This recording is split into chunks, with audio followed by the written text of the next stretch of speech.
İlk sorun geliyor abi. Bu arabayı buraya ne ara nasıl soktun? Demirlerimiz var bizim, indirme ray demirleri var. Ona bağlıyoruz. Oradan içeri alabiliyoruz. Kolay mıydı? Rahat mıydı? Kolay. Bir de işin ilginç tarafı diğer arabalarda fren falan da yokturdu. Maşallah çok var var. ya. Freni Bunda falan çok var ya çok sanki. iyi tutuyor. Hep yüzde ısrar etme, 90 da olur. İnsanoğludur bu, noksan da olur. Bir ben varım deme, bilsen elde neler var, sen yoksan da olur demiş Mevlana. Siz yazdınız galiba bunu. Günümüzü aydınlattınız. Neden bunu yazdınız? Mevlana'nın sözü, bu insanların böyle yaşamış oldukları sıkıntılarla alakalı. Örnek vereyim, kısa bir örnek vereyim. Ben sizinle dostum. Fakat size herhangi bir yanlış yaptığım zaman, sıkıntı yaşadığım zaman sizinle, siz diyorsunuz ki, ben hep 100 istiyorum. Fakat 90 da olabiliyor. Hep 100'de ısrar etme, 90 da olur. İnsan oğludur, bu 90 da olur. Bir ben varım deme. Bilsen elde neler var. Sen yoksan da olur. Yani ben yoksan da olur. Kısacası bir nevi kıymeti bil anlamına Aynen. gelen bir söz. Aynen. Mevlana'nın sözüdür. Güzel, bunu görünce paylaşma ihtiyacı duydum ben de. Şimdi arabamızın 90'larını, 90'larını ve 100'lerini göreceğiz. Şimdi aslında buradan da oraya bağlanıyoruz galiba. Evet. Ben bir oylama yaptım YouTube'da, toplulukta. Dedim ki bu araca devam edelim mi, etmeyelim mi diye. Yorumları da okumuşsundur. Bu arada Evet. seninle ilgili muhteşem yorumlar var. Herkese Diyorlar çok teşekkürler. ki hani bu araç için değmez ama Mikail Usta'nın yorumu da beni düşüncede bıraktı. Emin olamadım. Niye? Biz orada 100 aramayalım o zaman. 90 da olur diyelim. Çünkü 100 üzerinden yaptığım oylamada en son 55'lerdeydi oran. Doğru konuşayım, tam rakamları vereyim. %54 bu projeyi yapma diyor. %32 ben bu serüveni izlemek isterim diyor. %14 aradayım, kararsızım diyor. Bizim ölmüş olan bir şeyi nasıl canlandırabileceğimizi biz kendimiz de görmek istiyoruz. Çünkü ben bu araca gerçekten senden daha çok kıymet veriyor olabilirim. Hissiyat olarak bunu kendi içimden söylemek istiyorum. Bunu ayağa kaldıracağız. Ben bütün düzenlemelerin, bütün programların hepsini hazırlıyorum. Sana sürprizlerle karşına çıkmak Sürprizleri istiyorum. konuşacağız. Evet. Sürprizleri konuşacağız. Bu arada bu projenin temel taşından bahsedelim arkadaşlar. Lada izleyicilerimiz arasında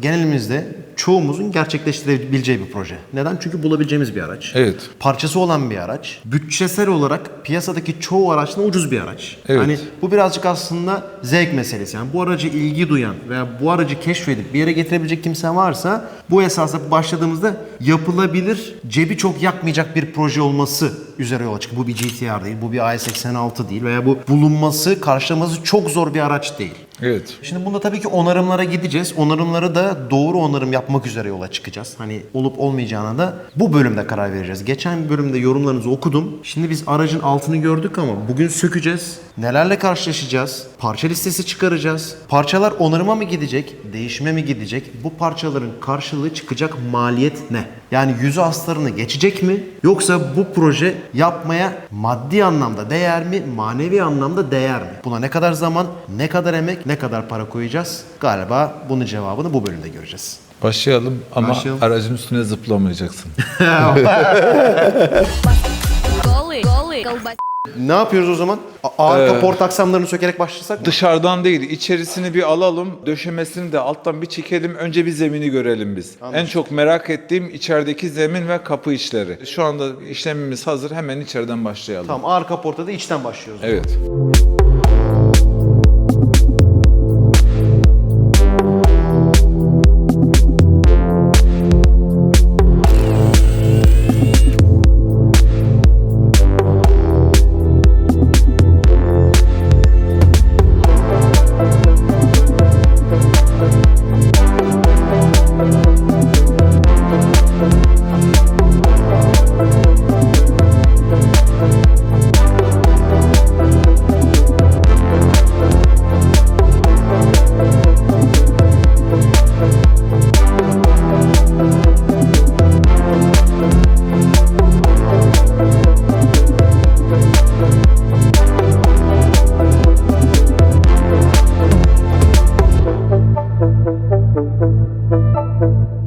Eksikler, iki tarafta emniyet kemerleri yok. Hepsi yok. Arkalar da yok. Bu acaba bu arabada zamanda var mıymış bilmiyorum ama. Sorunları da yazıyorum bir yandan. Şu anda iç tarafta koltuk ayakları kırık. Evet. Ama sevindiren bir şey var şu ana kadar. Bu direkler çok güzel çıktı. Evet. Yani mesela bu direkleri değiştirmek istemiyorum. Bir de kapının bağlandığı direklerin ne kadar sağlam olduğunu merak ediyorum. Kapıları da ben kasıntıya soktum ama kapılarda hiç kıvırdama yoktur. Yok mu? Heykeli çok düzgün Bir duruyor. de şey diyorlar, Rus yapımı yani Lada'ların kendi orijinal sacı çok dayanıklı diye yazışmalarda görüyorum. Yani aslında çok dayanıklı. Bu araç şahsına münhasır olarak biraz sıkıntılı gereğine göre. Ama genel olarak Lada'lar dayanıklı bir saca sahipmiş. Muhtemelen oradaki kış ortamına, şartlarına uygun bir araç bana da imal öyle ediyorlar. Konsolun üstündeki kalorifer şeyleri yoktur. Kalorifer, konsol aparatları, düğmeleri yok. Kül tablası.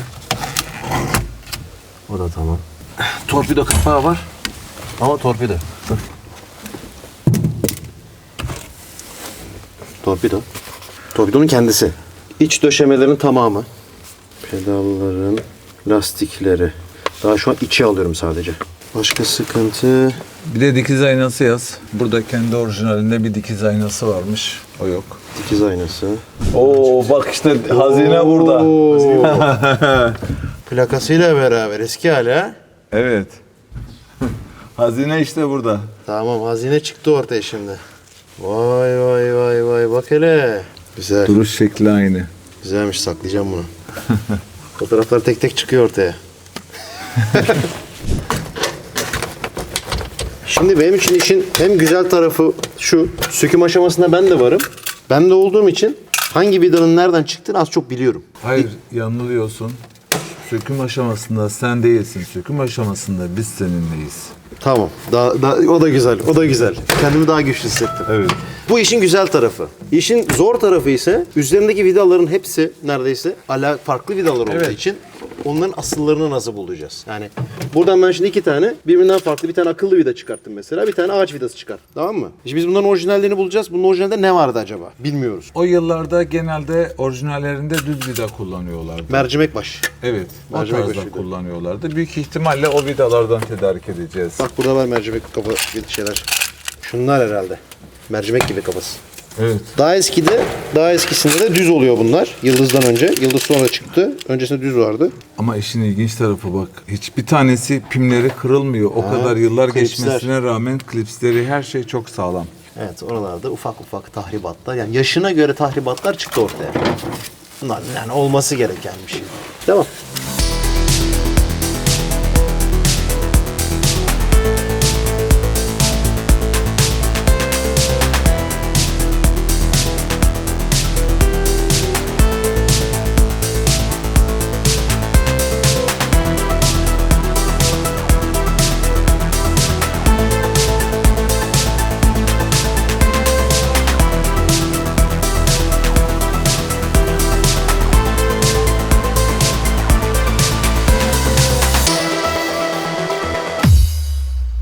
Şöyle bir düşüncem var Mikael.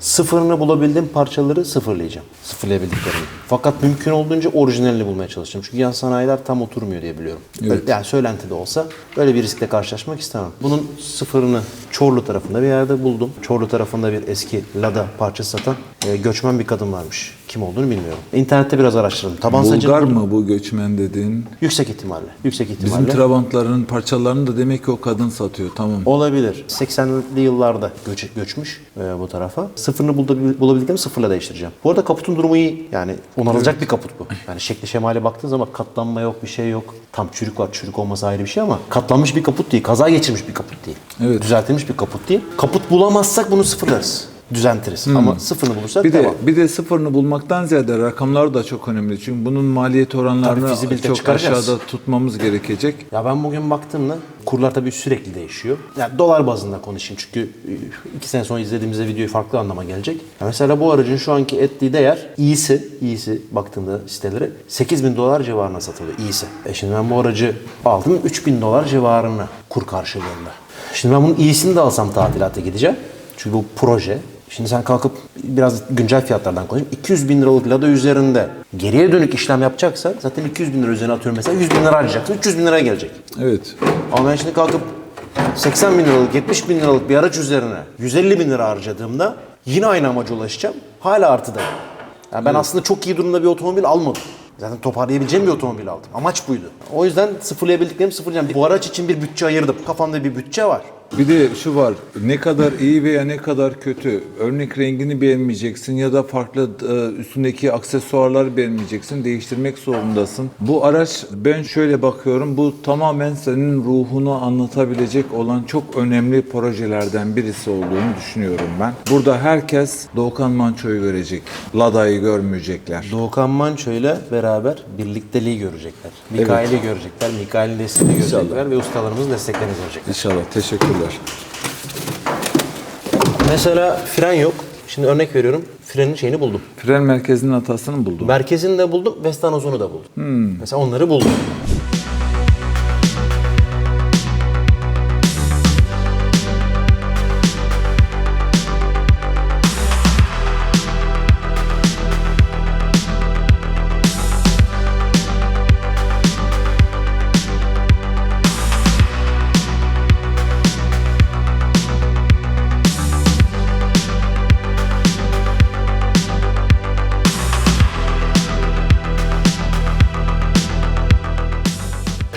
Usta buna far işini nasıl çözeceğiz ya? Var mı tanıdık? Benim tanıdık bir farcı var ama Anlayan biri olsun. Yani bilen biri olsun yani. o zaten bildiklerinin işini yapıyor. Tamam abi. Sen öyle diyorsun olur. Sağ kim? Selamın yeter. Eyvallah, aleykümselam.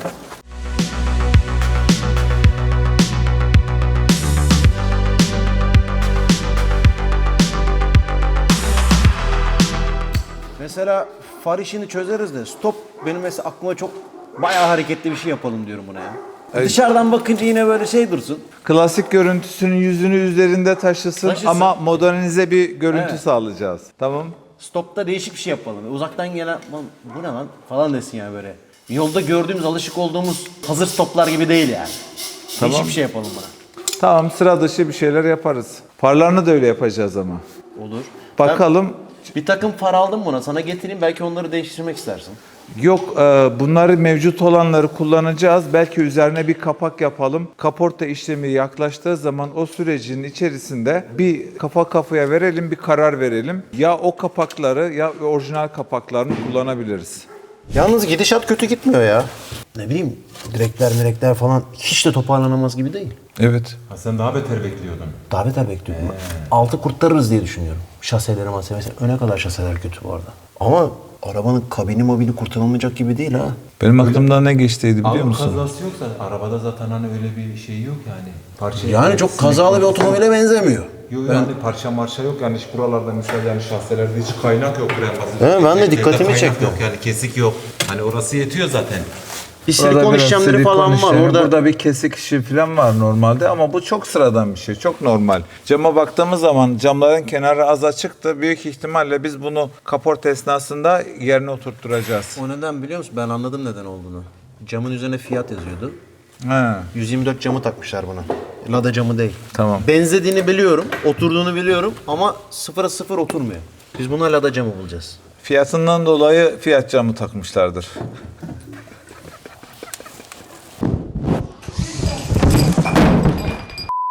Sökmesi çok zevkli. Evet. En güzel tarafı da trim parçalarını takarken oturup izleyerek kahveni içerek yapmak değil mi? Sökmek bir gün, toplamak bir ay. Ama ikisinin de ayrı zevki var işte. Eğer ki Bak ben topluyorsan... sökeyim sen topla mesela. Nasıl fikir? Tamam, olur. Hiçbir şey daha ayıramıyorsun. Boyasını ben sökeceğim. Ben boyayacağım. Evet. Bir gün boya deneyeceğim yani artık. Benden iyi bir boyacı çıkmayabilir ama boya tecrübem var artık yani.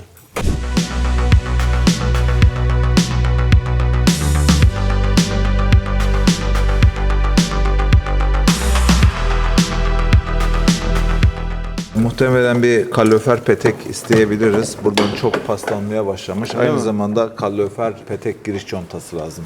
Aslında bir tane daha donör bulursak bu arabada olmayan çok parça var. Mesela cam krikoları yok. İşte kalorifer peteği şuydu buydu. İç havalandırma hortumları yok. Cama üflesinden falan bir şeyler var ya, onların hiçbiri yok. Bir tane böyle hurda falan bir yere gidip bulup içinden onların hepsini alırsak eğer. Eksikler daha çabuk tespit ederiz. Kopyasını da almış oluruz. Aynen öyle. Evet. Kalorifer peteğimiz burada. Bakır mı bu, ne ya? Evet, bakır levhalar koymuşlar.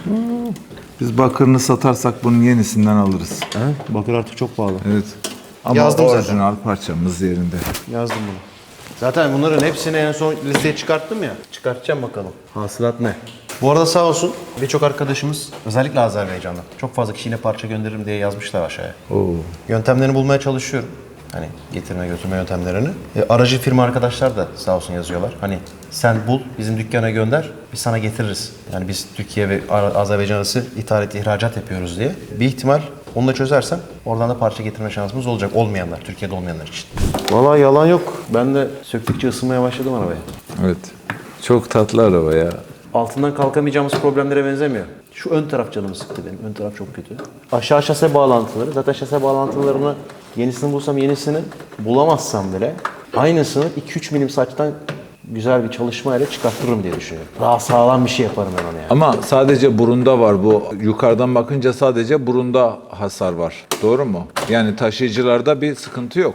Örnek traves demirinde bir bağlantılarında çürüklük oralarda yok. bir şey yok. Traves, Sadece mravers uç falan kapak güzel. kısımlarda. Güzel. Evet. Tamam. Ben yükselmeye başladım yani. Galiba olumlu gidecek düşüncelerim. Ya yine devam edelim ama yükselmeye başladım.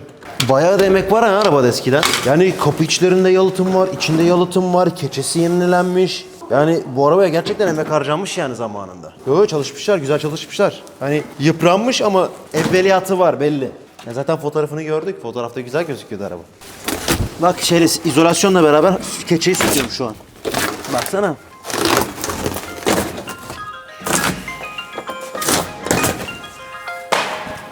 Ya bir şey diyeyim mi? Hani ha gayret halıyı bile yıkasak kullanırız yani. Dur ben aldım. Elinden düşmesin.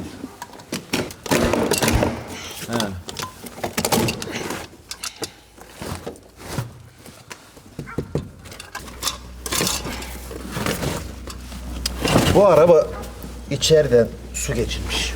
Bu araba zaten bak buralardan bir onarım görmüş. Yanlış onarım olduğu için bu araba çürümüş. Evet. Görüyor musun bak vidalar. Bir şeyler yapılmış buralarda buna. Şunları görüyor musun? Buradaki vidalardan belli zaten farklı. Buradaki vida da alttan Onları diyorum evet. bir şey vurunca zaten Yani bir şişirmiş. şeyler olmuş bu tarafta bu arabaya. Bu arabanın bu bölge bitmiş. Her ne olmuşsa. Yani kazası var diyeceğim ama direkte bir şey yok. Direkte düzeltme yok abi. Direklerde kaynaklarda bir şey yok. Puntolar hala fabrikasyon. Şu altta köşede bir şey var abi. Buna şu bölgede bir şey olmuş bu arabaya. Bak bunlar hep üstüne konmuş saçlar içeriden görüyor Evet. musun? Saçları Bir de bitmiş. kaynamamış, vidalanmış. Evet, Bak şu vidaları sökersek biz bu parçayı alacağız. Burada da çok daha net görünüyor. Bak şu parça var ya. Evet bak bu başka bir saç. Doğru söylüyorsun. Orijinal saç Parça bir değil şey. bu. Bak buradan da almışlar. Evet. Ve silikonlamışlar. Sadece kaynatmamışlar, vidalamışlar. Evet. İş oraya geldi şimdi. Tamam. Bu sevindirici bir haber benim için bu Evet. arada. Bagaj kapağı da iyi durumda.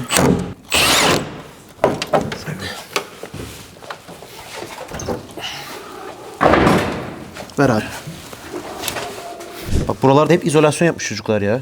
Evet. Helal olsun valla. Var yani izolasyon bayağı uğraşmışlar yani. Ama bu yağ nereden gelmiş? Burada yağın işi ne mesela? Herhalde yedek yağ taşımış yanında. Onu dökmüş falan diye düşünüyorum. Çünkü burada yağ olmaz. Ha burası istepne yeri. Evet. İstepne'ye göre kapağı var o zaman bunun gibi. Evet, büyük ihtimalle. Tamam bunların sıfırlarına Burada bakacağız. da zaten bir kapakları falan da mevcut ama. Tamam. Bunları bulamayacağımızı düşünmüyorum. En kötü gider çıkma bakarız. Ha, bak buralar biraz Evet. üzücü. Bak burada bir şeyler çıktı. Evet. Buralar çürümüş abiciğim. Evet, macunla da izolasyon yapmışlar normalde ama dökülmeye başlamış. Bu olmaz. Burayı sacla kaynatırız. Evet buraya bir saç gelecek. Evet burada da saç eklemişler bak. Evet. Köpükle kapatmışlar yanlarını. Tamam bunları komple buralar halledeceğiz abiciğim. Evet. Mesela şu illa bulamazsak yapamayacağımız bir saç değil. Bunu yaparız mesela. Bu çok basit bir işlem. Orijinali bulursak ne güzel. İstepne lastikleri kopmuş. Orijinali gibi yapacaksak istepne lastikleri. Bunlar görmüştüm. $3 çifti. Vallahi. Buna var ya bir çift koltuğum var. Bir çift koltuğum var. Müthiş. Müthiş bir çift koltuğum var evde. Bunları koymayı düşünmüyorum. Çok güzel bir koltuğum var bu arabaya. Spor koltuk mu? Hayır değil. Spor otomobil koltuğu eski. Ne olduğunu söyleyeyim sorun değil. 200SX S13'ler var. Ben bir çift onun koltuğunu ayırmıştım kenara. Tam bu arabaya olacak koltuk onlar. Hem böyle zarif hem bir spor şeyi var. Kaplanacak Konforlu tabii. değil mi? Konforlu. Yani konforlu. uzun yolda yormayacak Yok, olan hayır, bir yok, koltuk. yok. Tamam. Güzel bir koltuk yani. Çünkü bundan uzun yola gideceğiz. Vallahi bakalım daha iddiaya gireceğiz seninle. Buraya saç vidalamışlar. Mesela Yani şeyler yüzeyde. güzel. Şase kollarının arkaya giden kolları da güzel bak. Bunlar da Evet. güzel. Yani öyle gözüküyor. Sadece işte Evet, ufak tefek havuz onların kötü, olması havuz lazım. kötü durumda. Evet. Bizi ilgilendiren kuleler. Daha sıfır gibi bu taraf. Çok da değil. Yok yok. Mastikleri çek bakayım altına bakalım. Bak çok temiz. Pırıl pırıl. Ben şuralardan hoşlanmadım. Nereden? Şuradan, Şuradan mı? evet. Ha, burada var biraz. Evet. Ama bir şey diyeceğim.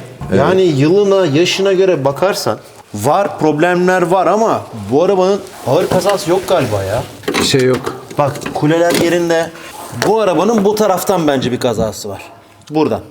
Evet. Buradan bir tadilatı var bu arabanın. O yüzden zaten bu saçlar falan değişmiş. Hatta bu saç da o yüzden değişmiş olabilir belki.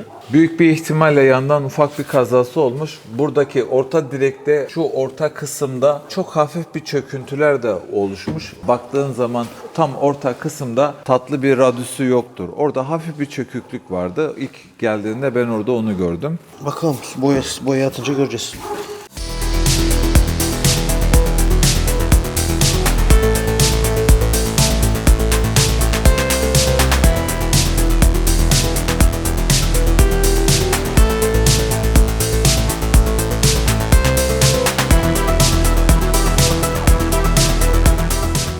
Evet, burası çok temiz.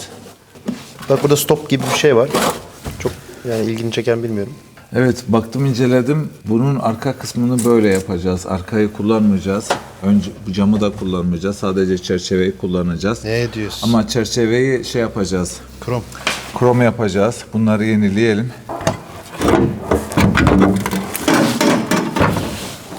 O nasıl bir şey öyle ya? Hiç bilmiyorum ki. İlk kez gördüm. Sana bile sürpriz oldu. Evet, çok güzel stoplarımız oldu.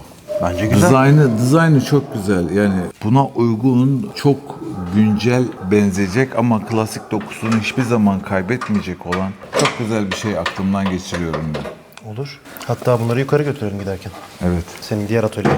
evet. Şey çok büyük ya. Çok fazla büyük yani. Kapladığı yere baksana abi. Evet, bu motora engel bir şey çıkartma ihtimali var mı? Var. Onun bir küçük modeline bakabiliriz. Daha gelişmiş bir şey. Depoyla alakalı olan küçük bir şey. O şu mi anda yoksa egzoza komple? mani olacak bir şey. Ben ona ne yapacağım biliyor musun? Elimde fazladan parçalar var. Onları getireceğim. Uyarlayacağız. Yıldızımız, düz tornavidamız var mı? Abi tesisatın hepsi içeriden boşaltıldı. Buradan kaza işte bak. Evet, Bu kaza. Sol önden yemiş bu araba. evet. Silikonla tamir olmuş. Sacı kesmişler, hiç punta kaynak yapılmamış. Direkt silikonla kapatmışlar iç taraftan. İçeri çamur almasın yeter denilmiş. Buralarda eziklerimiz var. Tamam. Burada şeye kadar bir kemer atmışlar. Pedalın arkasına kadar. Bunlar zaten buradan basınca zaten petaller ve paspaslarla alakalı da doluluk oranını da sağlıyor. Evet yani dibe kadar gidemiyorum. Evet. Anlaşıldı şimdi. Üstad burada 4 tane civatayı sökersek sen oradan Vestanoz alabilirsin. Şunu. Arabayı paramparça ettik, her şeyi şu sandığa koyduk. Daha umutluyum. Evet. Daha mutluyum. 3 sayfa liste çıkardım. Parça listesi çıkardım. Bir çıkartayım listeyi. Yani ne tutuyor parçalar. Şu an gördüğüm en acil bagaj sacı, taban sacı, 2 tane marş piye. Şunlar sökülecek komple. Altları yapılacak. Şaseleri muhtemelen kendim güçlendireceğim. Öyle düşünüyorum. Şaselerin uçlarında var zaten. Evet. Taşıyıcılarda gibi bir problem yok. Evet. Oralar çok iyi. O zaman ben bir parça listesini çıkarayım şimdi. Evet. Bütçeye bakayım. Valla ben umudum yüksek bu arabayla ilgili. Uçacak. Bence de uçacak. Yani baktığımızda başta şey gözüküyordu. Millet devam etme diyordu ama söktükçe ben o gücü buldum. Senden de cesaret aldım. Şimdi birkaç seferdir söylüyorum. Mikail'le niye bir araya geldik? Bunu başka bir yerde yapamaz mıydık? Hayır. Bundan sonraki bölümü başka yerde yapamazdık. Çünkü Mikail'le bu araca çok özel bir sistemle boyasını, üzerindeki pas, kir, işte istemediğimiz her türlü malzemenin abi o kadar çok ses yaptın ki deminden beri bütün konsantrasyonumu mahvettin ya. Oradan suyu açıyorsun, buradan onu çekiyorsun, onu yapıyorsun. Neyse işte bu kadar arkadaşlar. Bir sonraki bölümü izleyin. Abone olmadıysanız da abone olun. Vallahi gözüm üzerinizde ona göre.